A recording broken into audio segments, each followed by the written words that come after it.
minutes ago, the Biden administration is canceling $39 billion in student debt for more than 800,000 borrowers. Education Secretary Miguel Cardona saying this: for far too long, borrowers fell through the cracks of a broken system that failed to keep accurate track of their progress towards forgiveness. There's the statement. My dear friend, musical icon Taylor Swift, seen here learning about Kanye getting kicked out of a Skechers. The Federal Reserve is saying that Taylor Swift is responsible for a rise in hotel revenue. I want to talk about Joe Biden and his big finger to the Supreme Court. He just went ahead and wiped that student debt out, because that is how you get things done. Become the first artist ever to claim every single top 10 spot on Billboard's Hot 100 chart at once. I mean, 2 weeks ago, the Supreme Court ruled against you, 6-3 against the administration. What's different this time, or are you just trying to take another crack or a bite at the apple? Well, Bill, as you know, the Federal Reserve studiously stays out of, by rule and by principle, stays out of the political fight. More than 800,000 people will get benefits. And these are people who need it. So I have no insight or knowledge of what their legislation is doing. Oh, sure, it's a handout. But they certainly didn't think that when it was millions and millions of dollars to their friends in PPP loans, which all of a sudden miraculously were waived. They never had to make a single payment on that stuff. But by God, those students better make payments on their stuff. Don't take out a loan if you can't make the payments. What a bunch of bullshit.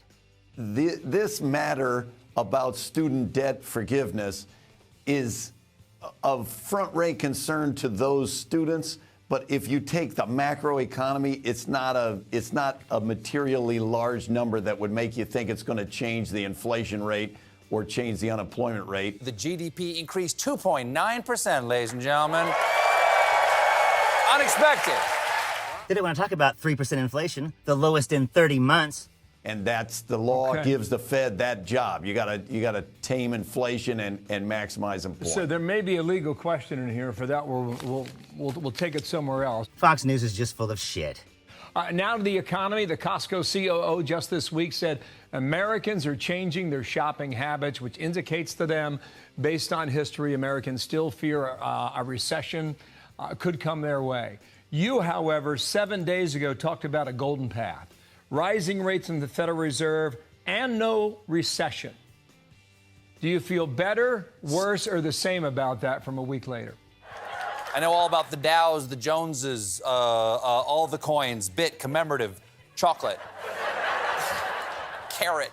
And as a market watcher, I've been a bit worried. Yeah, probably all of the above. Now, I said the golden path so far. That's what we're on so far, that the Fed's job by law is to stabilize the prices and maximize employment. And if we can stabilize prices and get inflation down without a major recession. Thanks to you, the American shopper, because it was fueled by consumer spending. Good job, you. Buying stuff is what America was built on. The only reason Washington crossed the Delaware was to get to ye old Nordstrom Rack. It's rare to be able to do that, but there is a path, and that will be a triumph if we can pull it off. Okay. Now, the best part of the economy, as you know, has been the job market, and the worst part has been inflation. It's at least promising that this week we got inflation numbers that show inflation is coming down at a pretty rapid clip.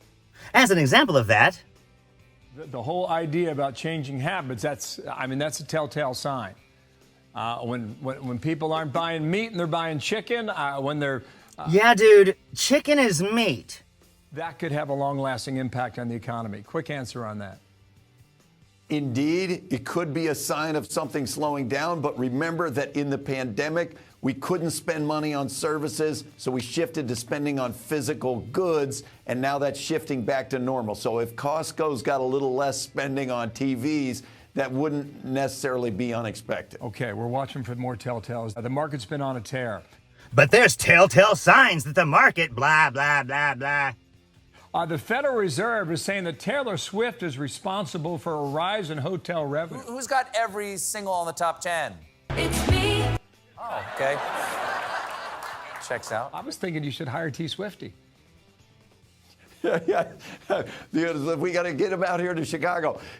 These Taylor Swift people, they like her so much. They went out and spent so much money that it showed up on the radar screen of the Philadelphia Fed and got in the Fed's beige book. It must suck to be Fox News, because the reality is, the power of Taylor Swift on the market, it's just stronger than Fox News on the market.